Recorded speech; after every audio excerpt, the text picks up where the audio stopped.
Remind me once again of who I am, because I need to know. Ooh, oh, you say I am loved, and I can feel a thing. You say I am strong when I think I'm weak. You say I am held when I'm falling short, and when I don't belong. Oh, you say I am yours, and I believe, I believe what you say of me. I believe. The only thing that matters now is everything you think of me.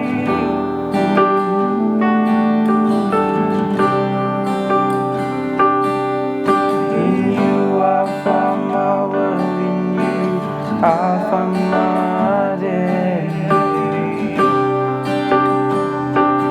Ooh, oh, you say I am loved when I can't feel a thing. You say I am strong when I think I am weak. You say I am held when I'm falling short, and when I don't. Oh, you say I am yours.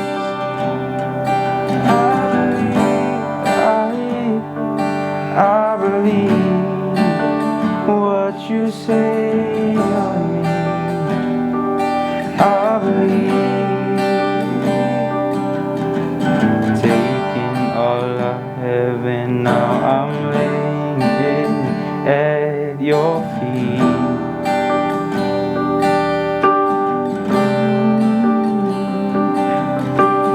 You have every failure, God. You have every victory. Ooh, oh, you say I am loved, and I can't feel a thing. You say I am strong when I think I am weak. You say I am held when I'm falling short, when I don't belong. Oh, you say I am yours, and I believe, I believe what you say of me. I believe, oh, I believe, I believe what you say of me. I believe.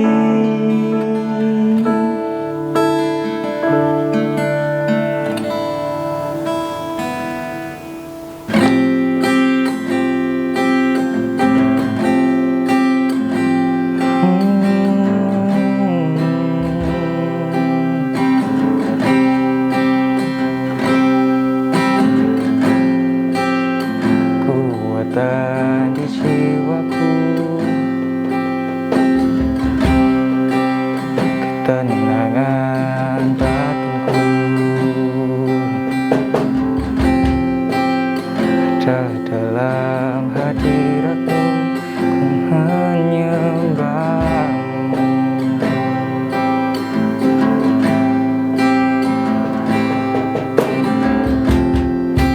Tersungkurku di kakimu, rasakan hadiratmu. Takkan ku melepaskanmu, kau cahaya bagiku. Mengiringmu seumur hidupku, masuk dalam rencanamu Bapa di pikiranku, kehendakku, ku serahkan padamu. Harapanku hanya di dalam-Mu. Ku kan teguh bersama-Mu Bapa. Jadikan ku bejana-Mu untuk memuliakan-Mu.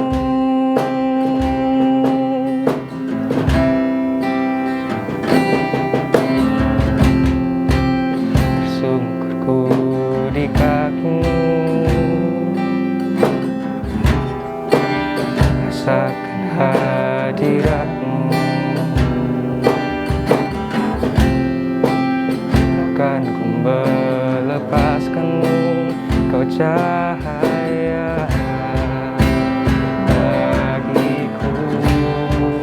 Mengiring-Mu seumur hidupku, masuk dalam rencana-Mu Bapa. Pikiranku, kehendakku,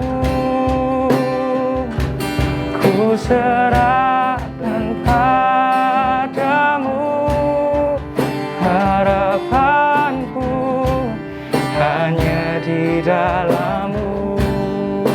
Bukan teguh bersama-Mu Tuhan. Jadikan ku bejana-Mu untuk memuliakan-Mu. Mengiring-Mu seumur hidupku, masuk dalam rencana-Mu Bapa. Pikiranku, kehendakku, ku serahkan padamu. Harapanku hanya di dalam-Mu. Bukan teguh bersama-Mu Tuhan. Jadikan ku bejana-Mu untuk memuliakan-Mu. Jadikan ku bejana-Mu untuk memuliakan-Mu. Jadikan ku kehendak-Mu untuk memuliakan-Mu.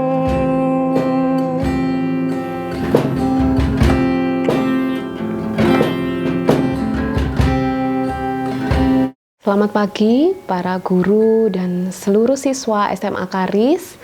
Sungguh mengucap syukur bahwa pada hari ini kita diberi kesempatan untuk berkumpul bersama dalam ibadah chapel pada hari ini.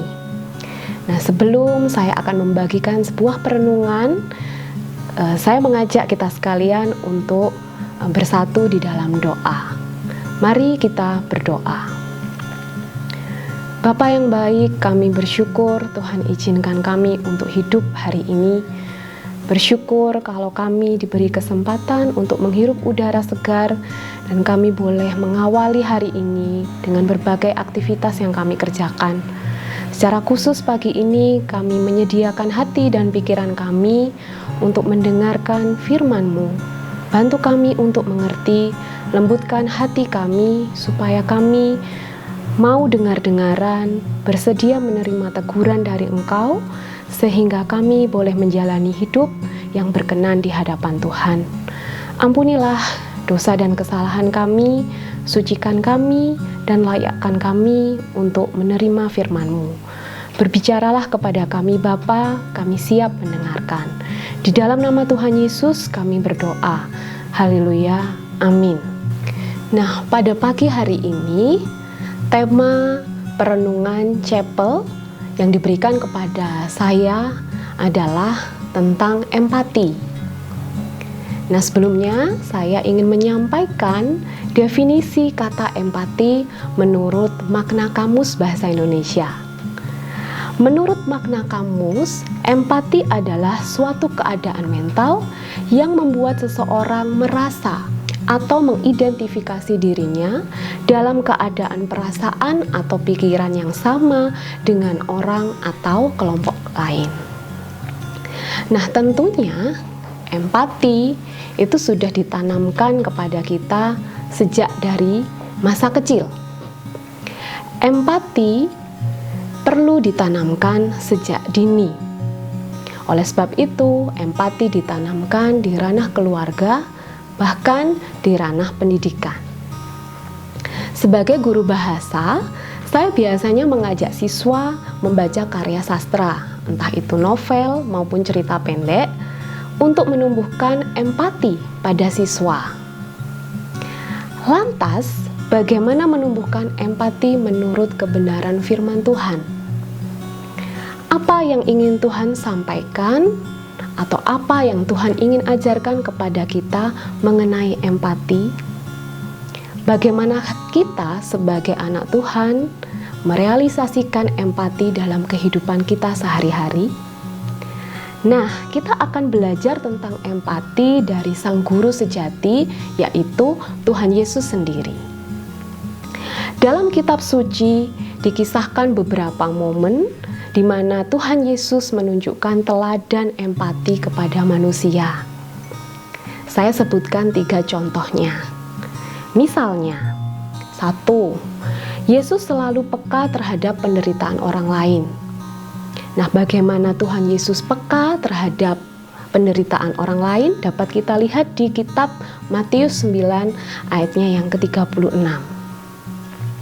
Contoh yang kedua, Yesus membangkitkan seorang pemuda di Nain. Pemuda ini merupakan anak tunggal dari seorang ibu yang disebut janda. Kisah ini dapat kita lihat di Lukas 7 ayat 11 sampai 16. Nah, contoh yang ketiga, Yesus mengampuni perempuan berdosa yang mengurapinya dengan minyak yang sangat mahal. Kita dapat melihatnya di dalam Lukas 7 ayat 36 sampai 50.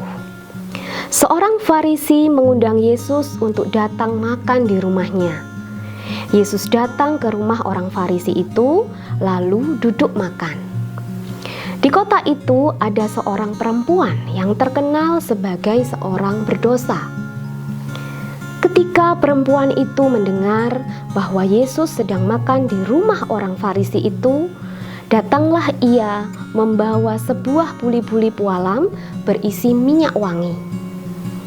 Sambil menangis, ia pergi berdiri di belakang Yesus dekat kakinya. Lalu membasahi kakinya itu dengan air matanya dan menyekanya dengan rambutnya. Kemudian ia mencium kakinya dan meminyakinya dengan minyak wangi itu. Ketika orang Farisi yang mengundang Yesus melihat hal itu, ia berkata dalam hatinya, "Jika ia ini nabi, tentu ia tahu siapakah dan orang apakah perempuan yang menjamahnya ini. Tentu ia tahu bahwa perempuan itu adalah seorang berdosa." Lalu Yesus berkata kepadanya, "Simon, ada yang hendak kukatakan kepadamu." Sahut Simon, "Katakanlah, Guru." Ada 2 orang yang berhutang pada seorang pelepas uang. Yang seorang berhutang 500 dinar, yang lain 50. Karena mereka tidak sanggup membayar, maka ia menghapuskan kedua hutang orang itu. Siapakah di antara mereka yang akan terlebih mengasihi dia? Jawab Simon, aku kira dia yang paling banyak dihapuskan hutangnya. Kata Yesus kepadanya, betul pendapatmu itu.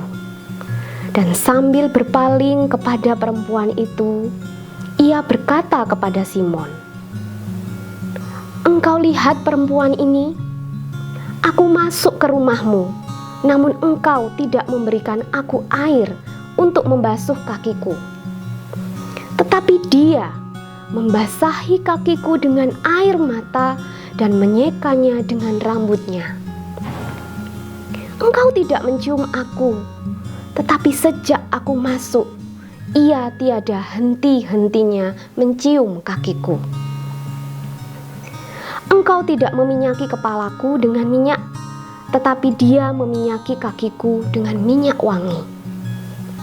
Sebab itu, aku berkata kepadamu, dosanya yang banyak itu telah diampuni, sebab ia telah banyak berbuat kasih. Tetapi orang yang sedikit diampuni, sedikit juga ia berbuat kasih.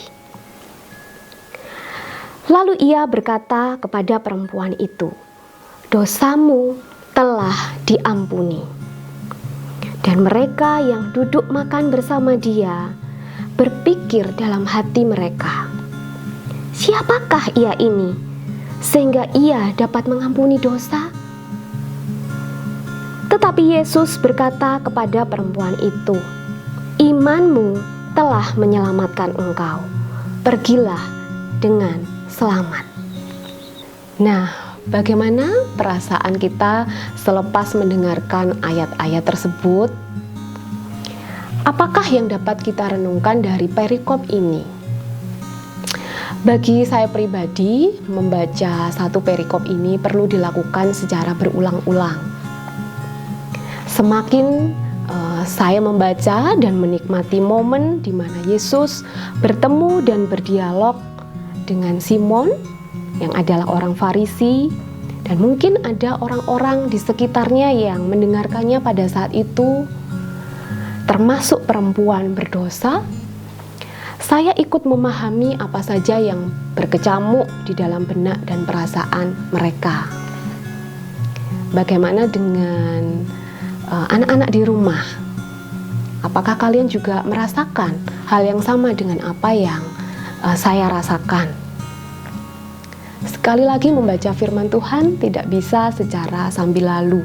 Kita perlu merenungkannya berulang-ulang sampai Tuhan benar-benar memastikan kita paham dan berbicara kepada kita lewat hati dan pikiran kita.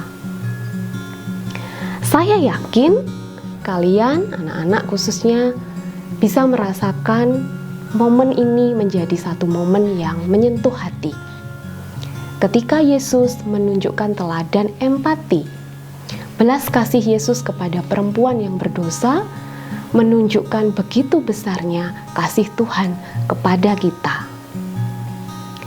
Nah, saya ajak anak-anak untuk menyelami karakter-karakter tokoh-tokoh yang ada di sini. Apabila kita memposisikan diri sebagai Simon, orang Farisi, apa yang diungkapkan Simon meskipun di dalam hati ini sangat masuk akal.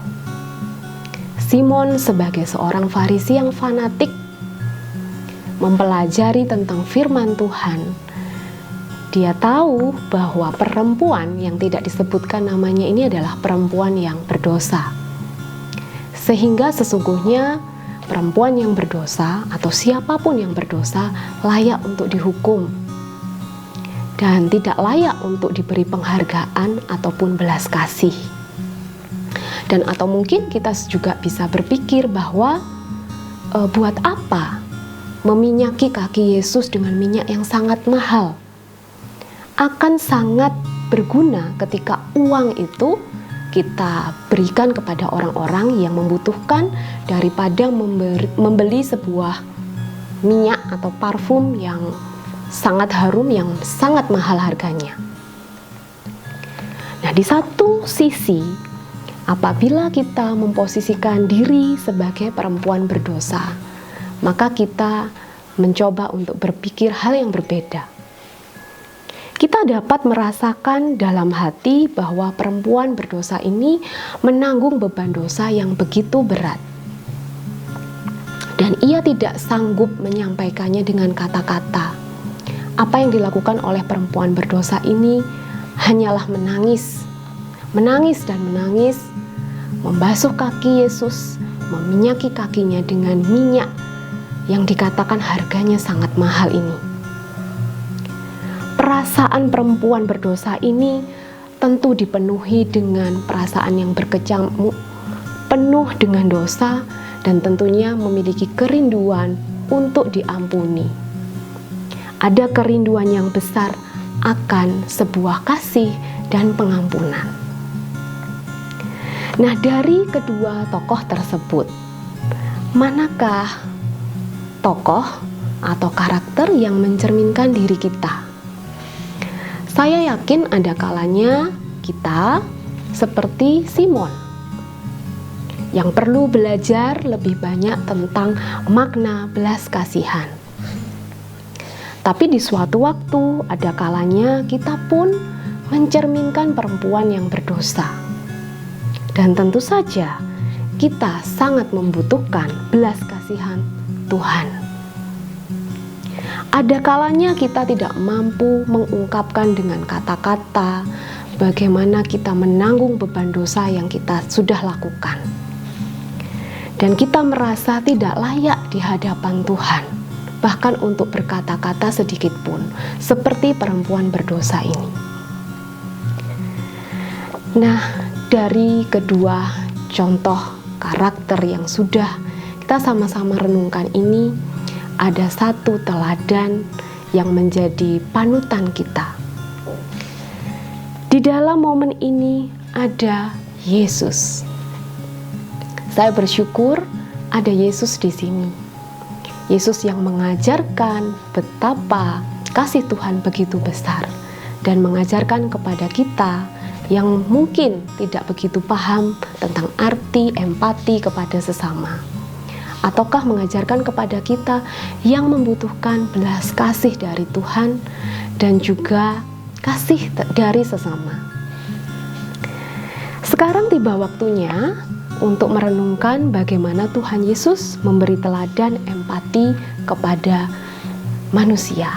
Kehadiran Yesus menjadi sama seperti manusia, memberikan sebuah pemahaman bahwa manusia adalah pribadi yang sangat butuh diampuni dan diselamatkan. Ketika Yesus hadir di tengah-tengah kita, merangkul umatnya, merupakan bukti bahwa Tuhan mengasihi kita.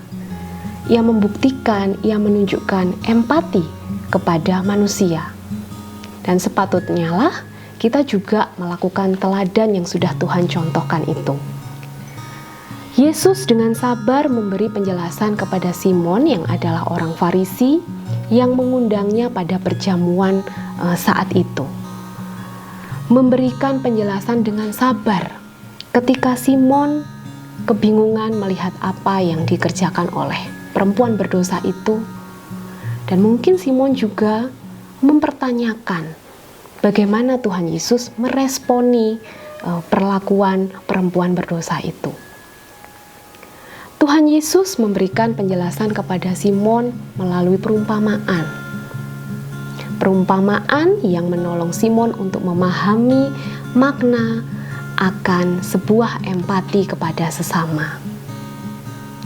Saya pribadi merasa sangat bersyukur memiliki Tuhan Yesus yang adalah guru sejati yang memberikan panutan yang luar biasa seperti ini. Nah, berikutnya Yesus menunjukkan belas kasihan kepada perempuan berdosa itu dengan cara yang luar biasa. Ia begitu memahami apa yang dirasakan oleh perempuan berdosa itu dan mengatakan, "Dosamu telah diampuni." Tentu, seandainya kita berada di dalam posisi perempuan yang berdosa, mendengarkan kalimat dari Yesus dosamu telah diampuni, merupakan sukacita yang jauh lebih mahal dan lebih berharga dari minyak yang sudah digunakan untuk meminyaki kaki Yesus. Kita sama dengan perempuan berdosa itu. Bahkan Simon pun juga sama posisinya dengan perempuan berdosa itu. Tidak ada satupun dari kita yang hidup benar menurut pandangan Allah. Tetapi Allah sendiri menunjukkan belas kasih-Nya kepada kita.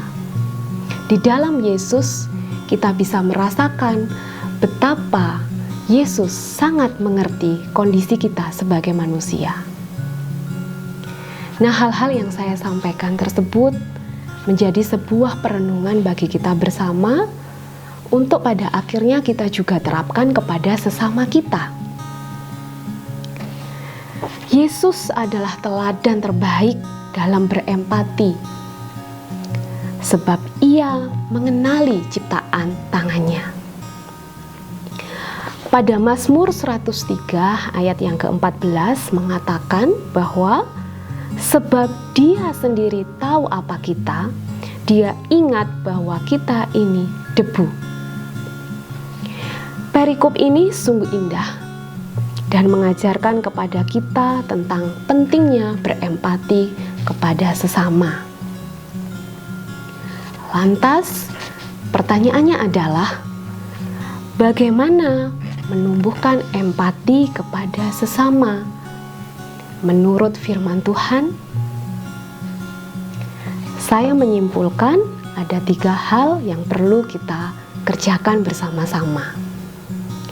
Yang pertama, kita perlu mengaku dosa dan meminta belas kasihan Tuhan.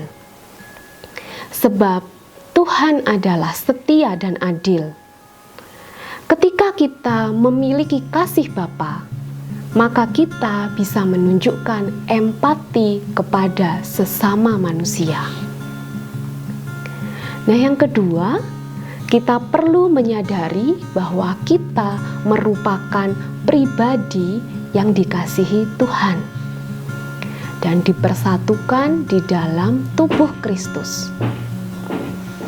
Dan yang ketiga, kita perlu memahami dan menyelami perasaan orang lain. Khususnya ketika sesama kita sedang mengalami sebuah masalah, atau bahkan ketika sesama kita sedang bersukacita, kita bisa menunjukkan empati yang tulus kepada sesama kita. Sesuai dengan firman Tuhan dari Roma 12 ayat 15 yang mengatakan, bersukacitalah dengan orang yang bersukacita dan menangislah dengan orang yang menangis. Demikian indah firman Tuhan yang baru saja kita renungkan. Biarlah firman Tuhan ini senantiasa menguatkan kehidupan rohani kita. Dan saya mengajak khususnya anak-anak di rumah, sekalipun kalian masih dalam usia remaja, mari membaca firman Tuhan secara berulang-ulang, merenungkan firman-Nya supaya kita pun dapat melatih diri kita, menumbuhkan empati kepada sesama. Terlebih kita akan belajar terus-menerus untuk mendengarkan bagaimana Tuhan Yesus berkomunikasi kepada kita.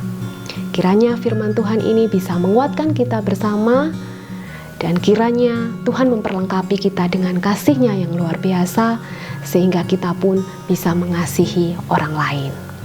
Mari kita tutup ibadah pada pagi hari ini dalam doa. Mari kita berdoa.